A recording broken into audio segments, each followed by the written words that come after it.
Hey everyone, it's Deja from CrochetEverAfter.com. Today I'm going to show you how to make a multicolored pom-pom using the Clover Pom Pom Maker.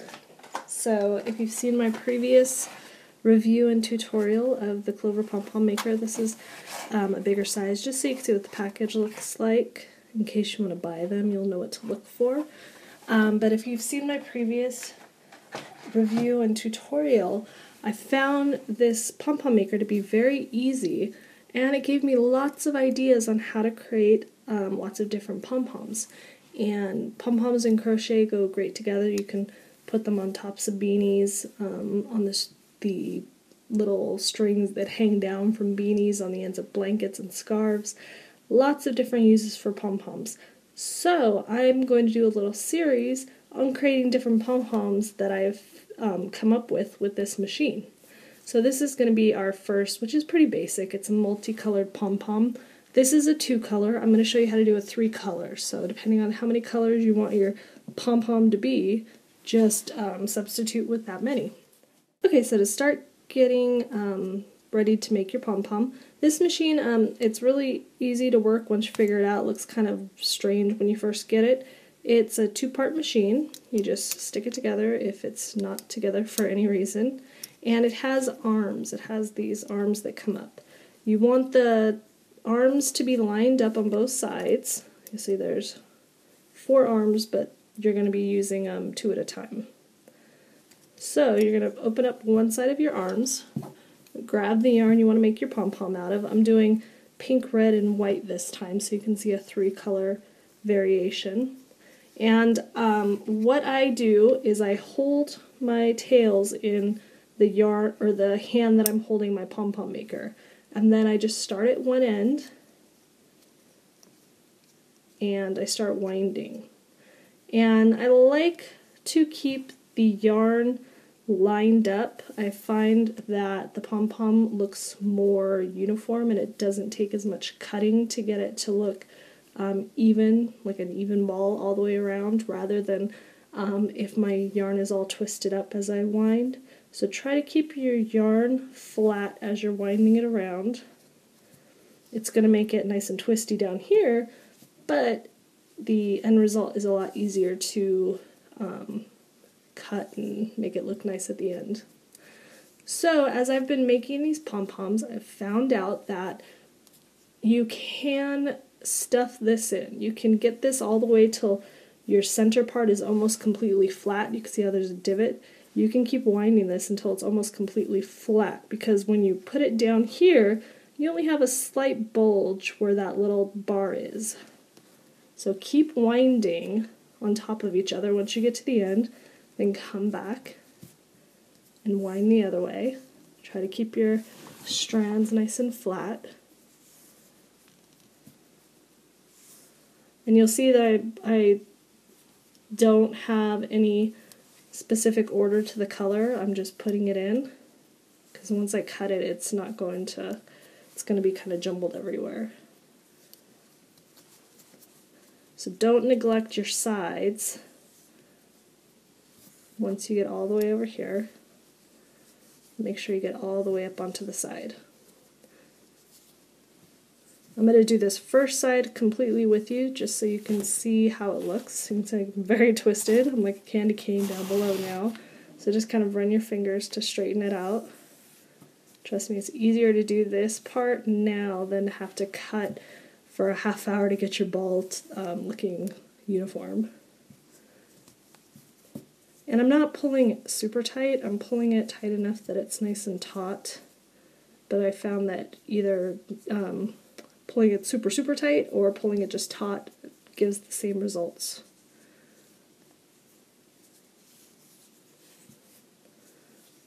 I'm desperately trying to keep this straight. The other side, we're going to do the exact same thing. Get some more yarn here. I'm just out of frame, straightening my yarn a little, so I need a little bit more room to straighten it out. There we go. It's better. So you can see how my divot is starting to fill up here. So the more yarn you put, obviously the poofier your pom-pom will be. So if you don't want a super thick pom-pom, you don't have to use as much yarn, but if you want as thick as possible a pom-pom, then just keep filling it in. And you can check it. So you can start winding and make sure that your arms are touching. So you can close it as you're winding to see if you can fit more. I like to, when I'm done winding, I like to get my tails back over here where these other ones are, or along or this side. It kind of just holds better. So, just about complete here. I think it's about good. So I'm going to close this off, and then I'm going to cut my tails. Just cut them the same height as the rest of your pom-pom. And you can cut these now, or you can wait till after you tie them off. I usually wait till after I tie them off. Then you're just going to open up your arms, and you're going to do the other side the exact same way. Try to keep the same thickness though, because, see, I'm very tangled, so I need to untangle myself for a little bit. But try to keep the same thickness as this one so that your pom-poms are going to be uniformly round. Otherwise you'll have like one really thick part and one really thin part. So you can even count how many times you wrap it as you go. That can help keep it more uniform. But I'm gonna do this off camera so you don't have to keep watching it, and then we'll do the next part together. Okay, I'm just at the end of winding my other side of my pom-pom. And I cut my tails because they were getting super tangled. It's one of the downsides of using a couple strands at the same time. Alright. So now I'm going to close off my arms. And now it's time to cut. So this is where the sharp scissors come in handy. Now while I'm cutting, I like to hold my arms down on the opposite end, just so that they don't pop up. Because when you cut this, now you're going to have loose strands of yarn that are only being held together by these arms. If the arms pop open, your strands will shift and your pom-pom will be lopsided, or you could lose it altogether. It's not too, like if you hold it and shake it, it's not going to open up, so it's in there pretty good, but you don't want to accidentally hit your arm and open it up. So that's why I'm holding it down. Now depending on how thick you made this, you might have to cut a couple times in the same spot. You can see that sharp scissors are a must. So I have these nice sharp pointy scissors. Buy a pair if you plan on making lots of pom-poms, because you really need just the tips to be really sharp. So you see that I cut all the way through with this center divot to separate my pom-pom. Another important thing to remember, don't do this if you're wearing black. For some reason, all the little fuzzies will stick to your clothes, and you'll see a bunch of fuzzies on the bottom right here when I'm done. So make sure, unless you have a lint roller with you, do this over a trash can. So I'm going to do the other side. I'm going to hold down my arms again and cut.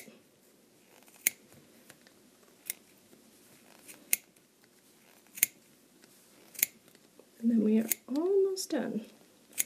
You can use either thread or a piece of yarn for this next step. I'm just going to use a piece of yarn from the same color that I'm using, so I'm just going to use a white piece of yarn. So grab a length of white yarn, or whatever yarn you want. Okay, and then you're going to use this yarn to tie off your pom-pom. So you're going to go back into that divot that you just cut and place your yarn in it. And then you're going to double knot your yarn. Remember, the only thing that's in the center holding this pom-pom maker together is that little skinny piece of metal. I'll show you when I take it apart. So you're going to tie your knot all the way to that little metal piece, and your pom-pom maker is going to separate, as you can see, as I make my knot. I'm going to tighten that, and then I'm going to don't tighten too tight because I've broken yarn a few times trying to tighten it too tight. So make it just tight enough that it's going to hold. So then I tighten it down, and now I'm going to cut these two real close so that they don't poke out too far. You can leave those long if you're going to attach your pom-pom with that. So leave it long if you're going to use this to tie it to something. If you're not, go ahead and just cut them short. As you can see, I'm already getting lots of fuzz down here, and I'm going to get some even more when I start taking this apart. So first I'm going to cut all of these little tails the same size as my pom-pom, so I don't have to do it after I take it apart. Kind of helps with it. So just pull it out a little bit to the same size and cut them right in line.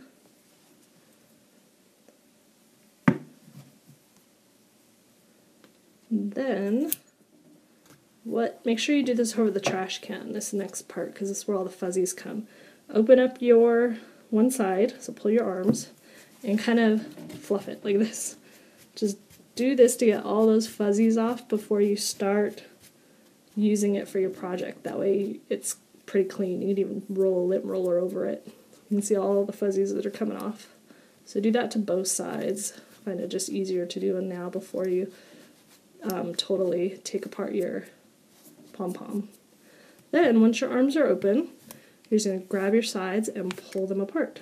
So there's that little metal bar I was talking about. And then I just kind of rub this in my hands to get it back into the circular shape because it's kind of squished in half when you take it out of the machine. And you can see that the pom-pom maker, I have almost like a perfect circle. I just have to probably clean up a few ends, little pieces that stick out. So you just take your scissors and kind of give it a little trim job as you're going around in your circle.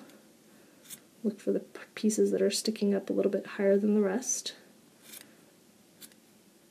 And your pom-pom is done. So that is the multicolored pom-pom. This is the 3-color. You can do 2 colors, you can do even more. So if you have the Clover Pom Pom Maker and you have any questions or comments about it, any tips and tricks, we would love to hear them below. And check back for more pom-pom tutorials because I have quite a few that I am going to be making, including some really neat geometrical ones. So check back for that. But thanks for watching.